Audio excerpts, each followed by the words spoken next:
All right. Again, Avengers, and welcome to another exciting daily vlog. This is Daily Vlog 2025, number 171. And today, I want to talk about showmanship. Not really. I last night had a bad night, had a seizure. Super fun. Um, in order to calm myself down after words, um, I turned on the new Everything is Content from Critical Role.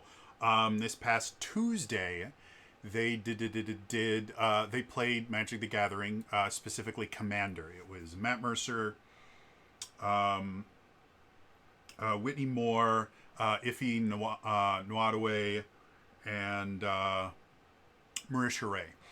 Each one had their own Commander deck. And if you're not aware of what Commander is, first things first, Magic the Gathering is a trading card game. It is the most popular trading card game in the world. It's also, I believe it still holds the Guinness record for being the most complicated trading card game in the world. And I believe it was the first one. There are different ways to play Magic, and one of them is called Commander. Commander has a bunch of different rules, but to kind of simplify it, your kind of standard Magic the Gathering deck is 60 cards, and you can have at most four copies of any card in the deck. Commander is different because it's 100 cards. You have one card that's called your Commander, and it has to be a legendary creature, and it the rest of the deck can only have the colors that are on the Commander, or have to have at least one of the colors on your Commander.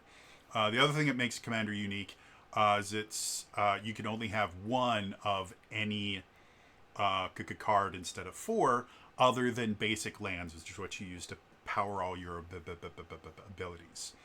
So the whole point behind Commander is you pick your Commander, and then you kind of build a deck around them, because not only can you summon your Commander at any point in time, but anytime they are taken off the field, you can basically resummon them at a more expensive cost. I think it increases the summoning cost by 2 every time you resummon them.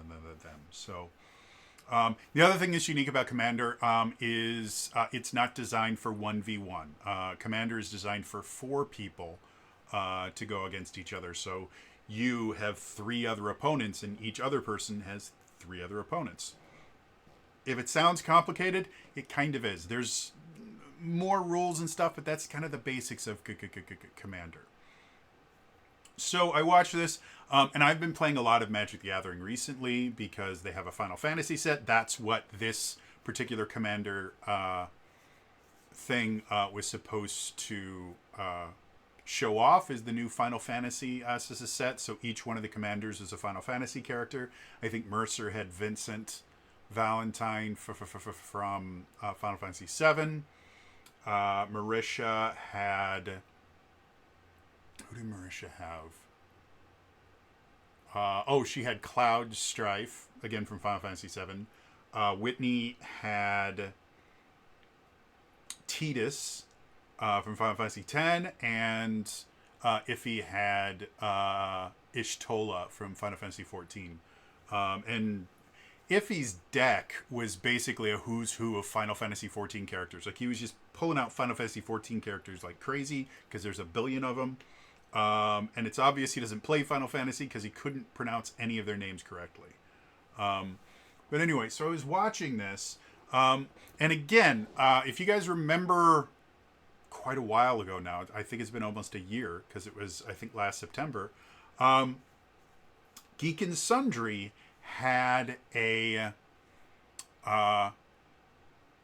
trading card game show that they did, except theirs was the Pokemon trading card game, which is significantly less complex than Magic the Gathering, but especially now, it's more complex than it used to be. Um, and one of my biggest issues with uh, the Pokemon TCG game or show that Geek and Soju ran was it was incredibly difficult to follow it because they didn't explain any of the rules. And there was a lot of times where they would skip over sections and they wouldn't explain how cards work and everything. It was just really, really difficult to follow. For Critical Role's version of it, every single time a player played a card, they read out the entire text of the card so that everyone at the table knew what was going on and so that the audience knew what was going on. And anytime a new card came into play, they would... the editors actually put a copy of the card on screen so that the the audience could understand it. And the other thing that I liked significantly better than the Pokemon TCG game or show that Geek and Sundry did is they actually had top-down views of each one of the players' play areas, so you could actually see what it was that they were playing with. And overall, Magic the Gathering is a significantly more complicated game than Pokemon.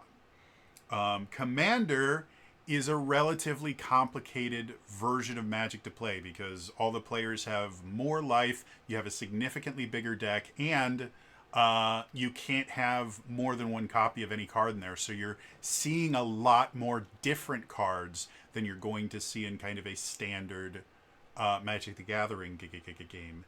And I don't play Commander. I barely understand how Commander works because it's just not my thing. I don't play a ton of Magic up until this Final Fantasy release. So the fact that not only was I able to follow everything that was going on, but I was able to kind of sit there and critique and go, oh, well, if that card works this way, then they could do this and this and this. You know, that was really, really good.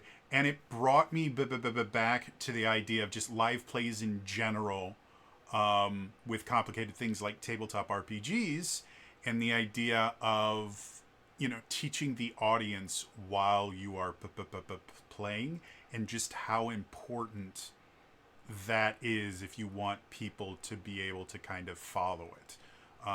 If you guys watched my What Makes a Streamable TTRPG, the first topic that I talked about was the audience has to be able to follow it. And depending on how much editing you want to do in post-production, doing things like putting in overlays of the abilities and things like that so that the audience can actually read it and see it when it's going on can go a massive length to making even the most complicated, crunchy tabletop RPG turn into something that people can understand. Because again, as much as, yeah, it's a lot of fun to watch professional actors basically improv with each other, there's a lot of different places that you can see that. There's actually a few movies that were effectively shot without a script. It became kind of popular in like the 2010s for indie films to kind of shoot without a script. There was one that Olivia Wilde was in. That was her name. Olivia Wilde was in called Drinking Buddies. And if you didn't realize that they basically were improvising each scene. I mean, the director would kind of sit down with the people in the scene and go, okay, this is what's going to happen. And then would just go action and they'd have to come up with their own lines. So it wasn't completely unscripted, but they didn't have specific lines. They got to kind of come up with it as they were going.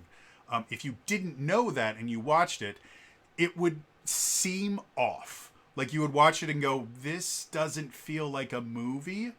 And I'm not sure it really felt like authentic dialogue, like stuff that you would hear if you were actually having these conversations.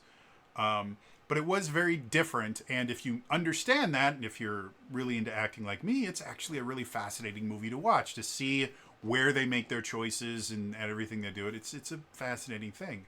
So that is a thing that you can do, but it's not the same as watching a tabletop RPG or anything like that.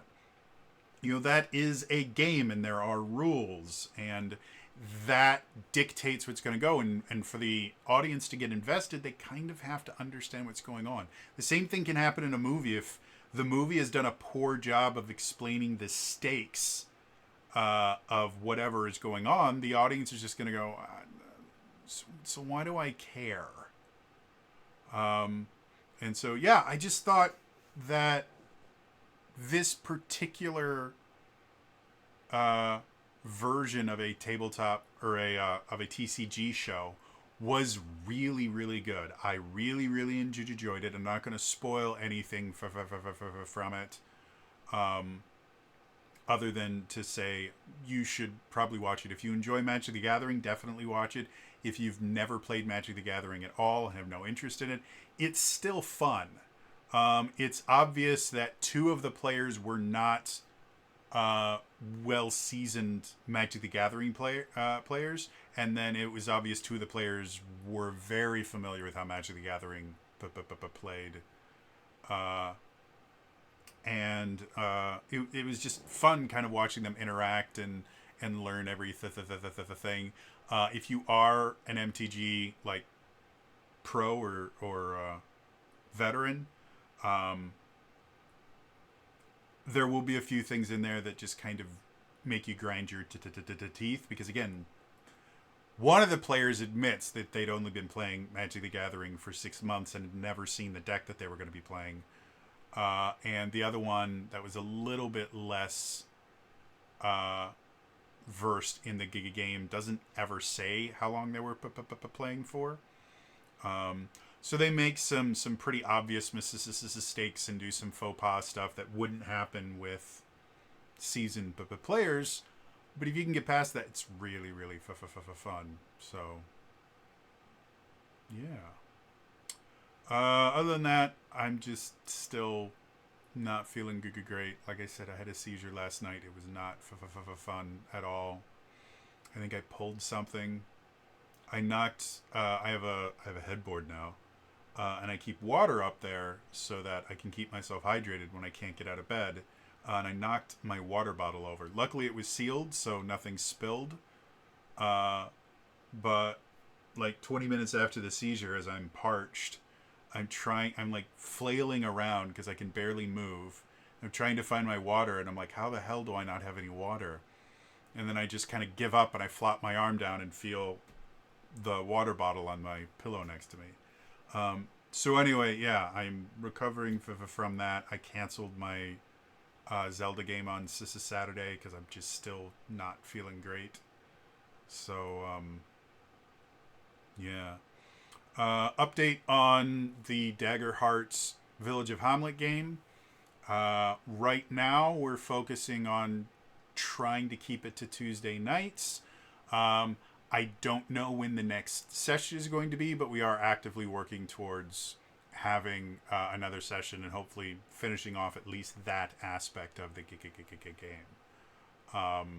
So, yeah, I'll be making a community post as well mentioning that, but as soon as I have a defined date, I will post in the community tab for the channel to let you guys know when you can see it again, because it seems like a lot of people really enjoyed it, and I enjoyed the hell out of it. So anyway, it's gonna be all for me today. I will see you guys next time. All right, bye bye.